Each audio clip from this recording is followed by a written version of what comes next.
ఆయన పార్లమెంట్ లోపల కేవలము రాహుల్ గాంధీ రాజకీయాలు పార్ట్ టైం కాదు అని చెప్పుకుంటూ పార్లమెంటు సభల్లోనూ చేసే విన్యాసాలు ప్రహసనాలుగానే మిగిలిపోతాయి. అంటే రాజీవ్ గాంధీ ఏంటిది రాజ్యాంగాన్ని చేత పట్టుకొని నఫరత్ చోడో జోడో హాత్ హాత్ జోడో అని మొత్తం కాశ్మీర్ నుంచి కన్యాకుమారి నుంచి మొత్తం కన్యాకుమారి వరకు మొత్తం తిరిగిండు. కాంగ్రెస్ని గెలిపించి కొన్ని రాష్ట్రాల లోపల కాంగ్రెస్కు ఒక స్పష్టమైన భావజాలమే లేదు, ఎప్పటాట ఎనుగులే ఉన్నాయి. సో కాబట్టి ఏమీ మారలే, కాంగ్రెస్ సైద్ధాంతికపరమైనటువంటి కన్స్ట్రక్షన్ ఏర్పాటు చేయలేదు. సో కాబట్టి కేవలం రాహుల్ గాంధీ అక్కడ మోడీ గురించి అమిత్ షా గురించి మాటలు విమర్శలు అవి ప్రజలను కనెక్ట్ అవుతున్నాయా కావట్లేదా అనేది కూడా ప్రశ్నించుకోవాల్సిన అవసరం ఉంటుంది.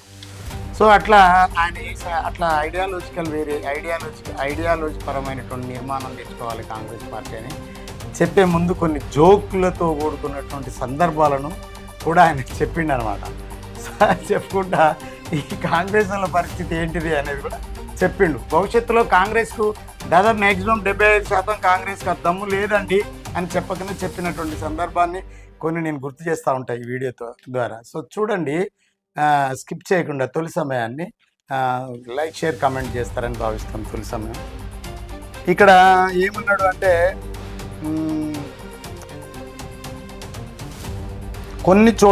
పలు చోట్ల హిందూ ధార్మిక సమ్మేళనాలు జరుగుతుంటే అవెందుకో తెలియని స్థానిక కాంగ్రెస్ నేతలు అందులో పాల్గొనడానికి విస్మయాన్ని కలిగిస్తుంది అని అంటాడు.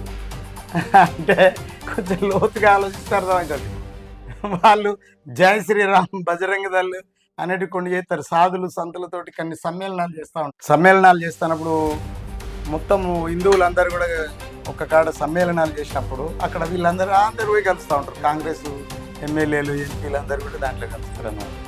సో కలుస్తున్నప్పుడు దానివల్ల ఏమైతుందంటే ఐడియాలజికల్ వేరియేషన్ లేనప్పుడు, భావజాలపరమైనటువంటి విభజన రేఖలు లేనప్పుడు ప్రజలు గజిబిజి గందరగోళానికి అవుతారు. కమ్యూనిస్టులు కూడా చేసిన పొరపాటు అదే. కమ్యూనిస్టులు ఏంది, గతార్కిక భౌతిక వాదం ఆధారంగా కమ్యూనిస్టులు నిర్మాణం చేసిండ్రు పార్టీలను. వాళ్ళ ఈ గాలికి వదిలినరు, వాళ్ళు కూడా ఇట్లనే కలుస్తూ ఉన్నారు. ఏది వీళ్ళు ధార్మిక సమ్మేళనాల్లో కూడా సభలు మీటింగ్లు ఏంటి ధార్మిక సమ్మేళనాలు సమీక్షలు సంతులు సాధులు చేసినటువంటి కార్యక్రమాలు ఈ కమ్యూనిస్టులు కూడా అందులో పోతూ ఉంటారు. సో అలా పోయినప్పుడు కమ్యూనిస్టులకు ఈ హిందుత్వవాదులకు వేరియేషన్ కనపడుతుంది. సో కాబట్టి ఆ వేరియేషన్ లేని సమాజం మన కళ్ళ ముందరికి రావడం వల్ల అంతటా హిందూ లేడు ఎన్నెందు అయినా దేవుడే గలడు అన్నట్టు, హిందూ లేదు ఎన్నెందు కలిగినా హిందుత్వం ఉన్నది. కాబట్టి హిందువులారా ఏకం కండి, ధర్మగంగ బిందువులారా ఏకం కండి అని వాళ్ళు చెప్తా ఉన్నారు.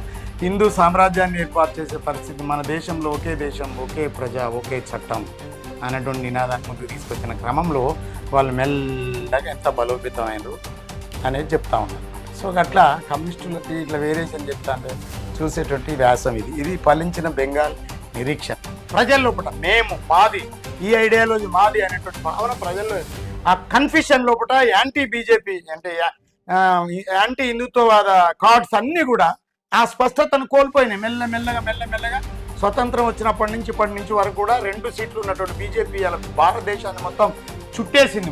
చుట్టేయడానికి కారణం కూడా వాళ్ళ లోపల ఐడియాలజికల్ చోదక శక్తులు చేసినటువంటి పనికి ఫలితంగానే ఇలా భారతదేశం కూడా వస్తుంది. ఇక్కడ ఏం చెప్తున్నాడు, పశ్చిమ బెంగాల్ లోపల నిద్రాణ స్థితి లోపల ఉన్నటువంటి ఆత్మ మళ్ళీ లేచిందా అనేటువంటి భావన బీజేపీ ఇప్పుడు వ్యక్తం చేస్తూ ఉంది. అంటే దాని అర్థం ఏంటిది, బీజేపీకి అక్కడ నేలలో ఉన్నటువంటి పునాది సంస్కృతి పునాది భావనను వాళ్ళు మెల్లమెల్లగా కనెక్ట్ అయ్యి ప్రజల్లోకి తీసుకుపోవడం వల్ల ఈ విజయం సక్సెస్ అయిందని చెప్తా ఉన్నాడు అన్నమాట కృష్ణారావు గారు చెప్తా ఉన్నారు. సో కాబట్టి బీజేపీ ఇప్పుడు ఇక్కడ ఏమంటాడు, జెన్జీ యువత వల్ల వచ్చిందని, ఇదే యువత 2029 మోదీకి వ్యతిరేకంగా ఓటు వేసి కాంగ్రెస్ అధికారంలోకి వస్తుందని రాహుల్ గాంధీ సన్నిహితుడు ఒకరు వ్యాఖ్యానించారు. ఇక్కడ ఏమంటాడట, 2029 లోపల ఒక కలగంటా ఉండట. ఎవరు, రాహుల్ గాంధీ యొక్క స్నేహితుడు. ఏం కలగంటా ఉండట అంటే ఈ జెన్జీ యూత్ అంతా కూడా, ఈ 60% ఉన్నటువంటి యూత్ అంతా కూడా రాహుల్ యొక్క విన్యాసాలకు, రాహుల్ పార్లమెంటరీలు చేసేటువంటి విన్యాసాలకు, మాట్లాడే మాటలకు ప్రభావితులై ఓటు వేసి రాహుల్ కేసి కాంగ్రెస్ పార్టీని మళ్ళీ గెలిపిస్తారట అని అన్నాడట. రాహుల్ గాంధీ మిత్రుడు ఎవరితో అన్నాడట? సో ఈ కృష్ణారావు గారితో అన్నప్పుడు రాహుల్ గాంధీ వ్యాఖ్యానించారు, ఈ ఆలోచన ఉట్టికి ఎగరలేనమ్మ, స్వర్గానికి ఎగిరినట్లు అన్న సామెతని గుర్తు చేస్తోంది. రాజకీయ శూన్యం ఉన్న చోటెల్లా బీజేపీలా విస్తరించగల సామర్థ్యం లేకపోవడం మాత్రమే కాదు, బీజేపీని ముఖాముఖి ఓడించగల సామర్థ్యాన్ని కూడా కాంగ్రెస్ సంపాదించుకోలేకపోతుంది. ఇక్కడ ఏం చెప్తున్నాడు? ముఖాముఖి ఆర్గ్యుమెంట్ లోపల కూడా, ప్రత్యక్షంగా ముఖాముఖి లోపల కూడా బీజేపీని ఎదిరించే దమ్ము, ధైర్యం ఇలా కాంగ్రెస్ లేదు అనేది కూడా చెప్తా ఉండనమాట. సో కాబట్టి బీజేపీ మూడోసారి అధికారంలో రావడమే ఇందుకు నిదర్శనం. చూసినరా అండి, ఎంత బాగా చెప్పిండు కృష్ణారావు గారు. మూడోసారి కూడా బీజేపీ అధికారంలో రావడానికి కారణం ఏంటంటే, ఐడియాలజికల్ డిస్కషన్ జరిగినప్పుడు, ఐడియాలజికల్ పరస్పర భావజాలపరమైనటువంటి సంఘర్షణ జరిగినప్పుడు, ముఖాముఖిగా ఎదిరించే దమ్ము, ధైర్యం లేనప్పుడు మాత్రమే మూడోసారి కూడా బీజేపీ భారతదేశంలో జెండాన్ని ఎగిరేసింది అని చెప్తా ఉండనమాట. సో కాబట్టి ఇందుకు కారణం కేరళలో 10 ఏళ్ల LDF ప్రభుత్వాన్ని ఓడించి UDF అధికారంలోకి రావడం సహజంగానే జరిగి ఉండవచ్చు. కానీ ఆ రాష్ట్రంలో కాంగ్రెస్ అధికారంలో ఉంటే తాము విస్తరించడం సహజమని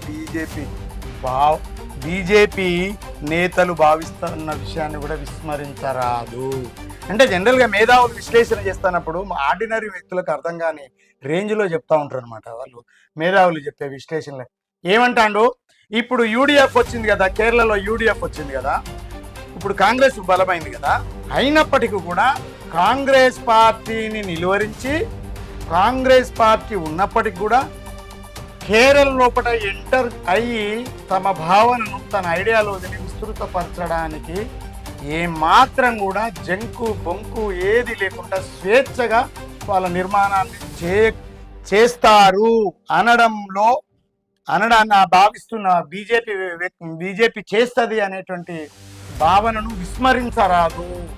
ఖచ్చితంగా బీజేపీ అక్కడ కాంగ్రెస్ ఉన్నప్పటికీ కూడా కేరళలో అంతా UDF వచ్చిందని సంబరాలు కొట్టుకొని సంకలు గుద్దుకుంటున్న సమయం లోపల కూడా కేరళ లోపలికి పోయి బీజేపీ తన యొక్క కార్యాచరణను సజావుగా సాగిస్తోంది అని బీజేపీ భావించడాన్ని విస్మయించరాదు అని చెప్తా ఉండనమాట. సో కాబట్టి బీజేపీలో ఉండే యుద్ధ స్ఫూర్తి, ఎంతో ముందుగా వ్యూహాలు రూపొందించే శక్తి, పోలింగ్ బూత్ స్థాయి నుంచి పార్టీని బలోపేతం చేయగల సామర్థ్యం కాంగ్రెస్లో కొరవడిన విషయం స్పష్టమవుతుంది.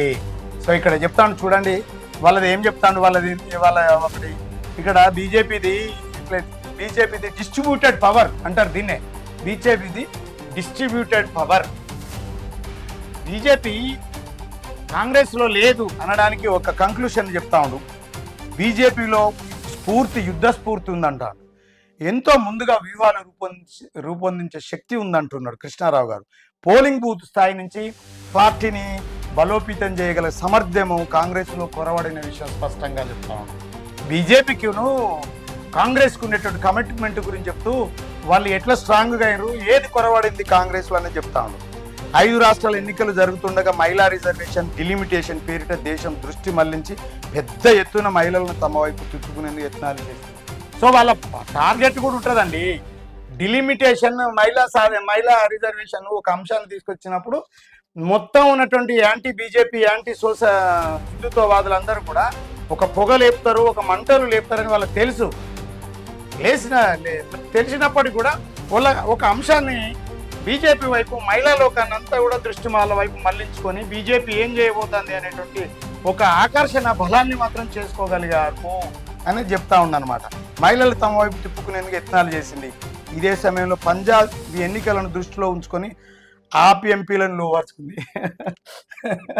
వాళ్ళు గేమ్ ఆడతారు. గేమ్ ఎట్లా చేస్తారంటే అసలు బీజేపీ వాళ్ళు ఎంత పవర్ఫుల్ అంటే, ఒక కబడ్డీ గేమ్ని పల్లెటూరులో కూడా నాటు గేమ్ అది. వాళ్ళ కబడ్డీ అనేది మన నాటు గేమ్ పల్లెటూరులో. ఇప్పటి కూడా కబడ్డీ గురించి మనం చూస్తే మంచి రైడర్ ఏం చేస్తాడంటే, మొత్తం 7 ఉన్నప్పుడు కూడా టీముని ఇట్లా ఆడుకుంటా ఉంటాడు అనమాట. సో అట్లా ఆడుకునే క్రమంలో ఎవరిని కొట్టి రావాలన్నా వాడిని కొట్టేస్తారు. సో అట్లా వాళ్ళు వ్యూహాత్మకంగా ఎట్లా పోతారో చెప్తున్నారు. తెలంగాణలో ప్రధానమంత్రి నరేంద్ర మోడీ పర్యటన తేదీని ఖరారు చేసింది ఇదే మధ్య లోపల. ఇప్పుడు కూడా తెలంగాణ నరేంద్ర మోడీ చేసారు, అక్కడ పంజాబ్ లోపల ఎన్నికలు జరిగాక ఆప్ ఎంపీలందరూ గుంజేసుకున్నారు.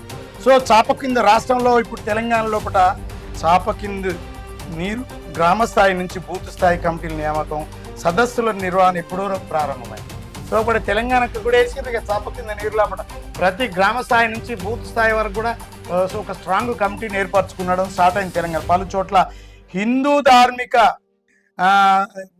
ధార్మిక సమ్మేళనాలు జరుగుతుంటే అవి ఎందుకో తెలియని స్థానిక కాంగ్రెస్ నేతలు అందులో పాల్గొనడం విస్మయాన్ని ఇప్పుడు ఇక్కడ దారుణమైనటువంటి అమాయకమైనటువంటి పరిస్థితుల్లో తెలంగాణ ఉన్నత స్థాయి కాంగ్రెస్ లీడర్లు ఎమ్మెల్యేలు ఎంపీలు ఉన్నారని చెప్తా ఉన్నారన్నమాట.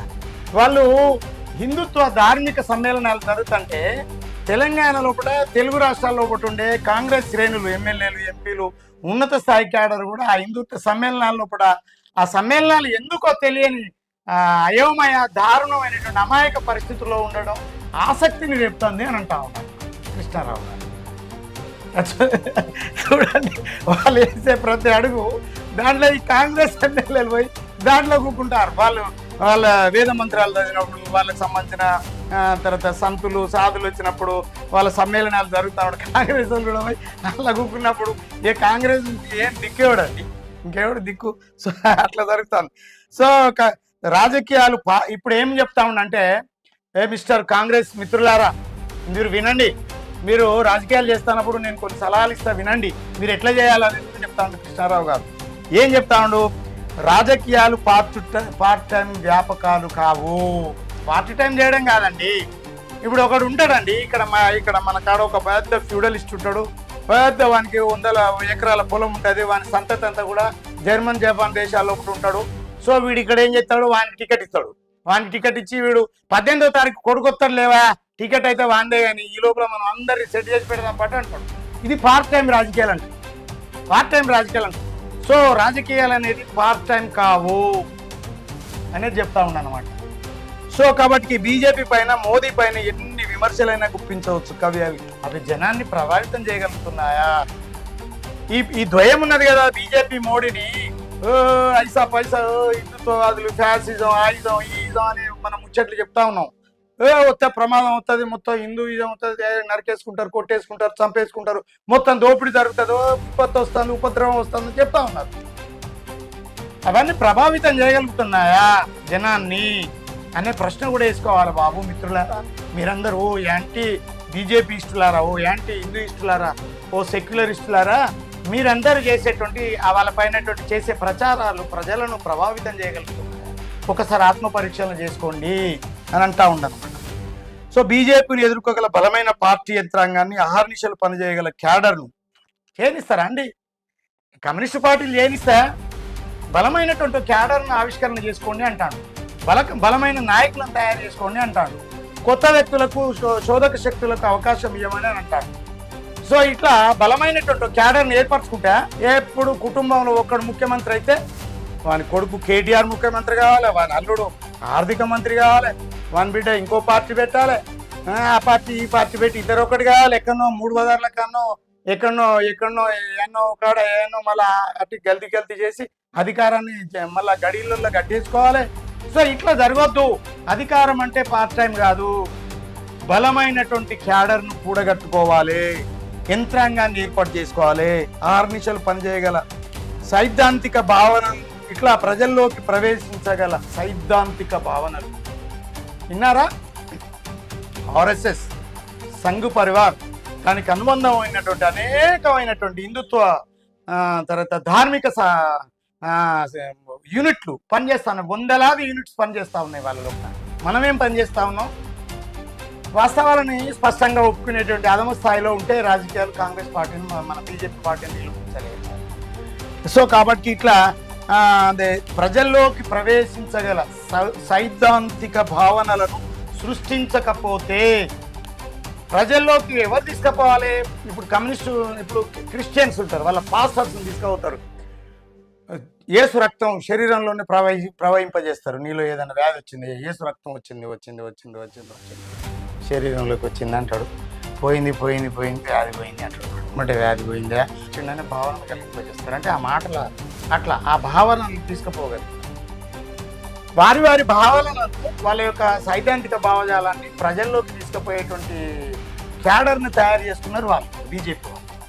సో కాబట్టి మీరు కూడా ఏం చేయాలి, మీరు కూడా ఇప్పుడు సైద్ధాంతిక భావనలను ప్రజల్లోకి తీసుకోకపోతే కష్టం అవుతుంది అంటాడు. సో తర్వాత ఇంకేమంటాడు, పార్లమెంటు లోపల సభల లోపల చేసేటువంటి విన్యాసాలు ప్రవాసనాలు కానీ మిగిలిపోతాయి. సో ఇక్కడ ఏం చెప్తా ఉన్నాడంటే, పార్లమెంటు లోపల ఓహో అని రాజ్యాంగాన్ని పట్టుకొని పోయి ఓ టీషర్ట్ సింపుల్ సిటీగా టీషర్ట్ వేసుకొని పోయి సర్వసంగ పరిత్యాగుల సేవ్ రాజ్యాంగాన్ని కాన్స్టిట్యూషన్ని కాపాడదాం. ఇంకోటి ఏదో అంటాడు ఆయన, ఇంకొక మాట కూడా అంటాడు ఇక్కడ పార్లమెంట్లోనో సభల్లోనో చేసే విన్యాసాలు ప్రహసనాలుగా మిగిలిపోతాయి అంటాడు. సో కాబట్టి ప్రజల్లోపట ప్రజలు ప్రేరణ పొందుతుండ్రా, ప్రజల్లోపట ప్రభావితం చేయగలుగుతున్నాయా అనే ఆత్మ పరిశీలన చేసుకొని అటువైపు డెడికేటెడ్ శోధక శక్తులు, డెడికేటెడ్ కార్యకర్తలను సైనికుల్లా తయారు చేసుకోకపోతే మీ నుంచి కాని పని. ఇక ఆ స్పీడ్ని ఎవడు తట్టుకోలేడు. సో కాబట్టి వీళ్ళు కూడా అర్థం చేసుకోవాలి. గత స్వతంత్రం వచ్చినప్పటి నుంచి ఇప్పుడుగా సాగిన 7 దశాబ్దాలుగా భారతదేశంలో జరిగిన పరిణామాలు, తర్వాత 2 సీట్ల నుంచి ఇప్పుడు భారతదేశాన్ని కాషాయ జెండాను ఆవిష్కరణ చేసిన క్రమాన్ని కూడా బీజేపీ వాళ్ళు ఆలోచన చేసుకొని ఒడిసి పట్టుకొని ఐడియాలజికల్ స్ట్రెంగ్త్ అని కనుక స్ట్రాంగ్గా ఉంచుకుంటే వీటికి పట్టిన గతి బీజేపీకి పట్టిన గతి ఉంటుంది. ప్రేమిస్తే ప్రజల వెంట ఉంటారు, లేకపోతే నేలకేసి కొడతారు అనేటువంటిది బీజేపీ కూడా గమనించాలి. బీజేపీ కూడా ప్రజలను ప్రేమిస్తే, ప్రజలను కనుక కనెక్ట్ అయితే, ప్రజల మనోభావాలను కనుక స్వీకరిస్తే, మిమ్మల్ని ప్రేమిస్తే ప్రజలు మిమ్మల్ని బ్రహ్మరథం పడతారు, లేకుంటే నేలకేసి కొడతారు అని అనేకమైనటువంటి ఎగ్జాంపుల్స్, విశ్లేషణలు, కథనాల ద్వారా, భారతదేశంలో జరిగిన పరిణామాల ద్వారా ఎప్పుడు కాంగ్రెస్, సిపిఎం, టీఎంసీ, ఆ తర్వాత బీజేపీ, అట్లా వాళ్ళకు కొంతమందికి 30 సంవత్సరాలు, కొంతమందికి 15 సంవత్సరాలు, కొన్ని పార్టీలకు, ఆ తర్వాత మీకు వచ్చింది.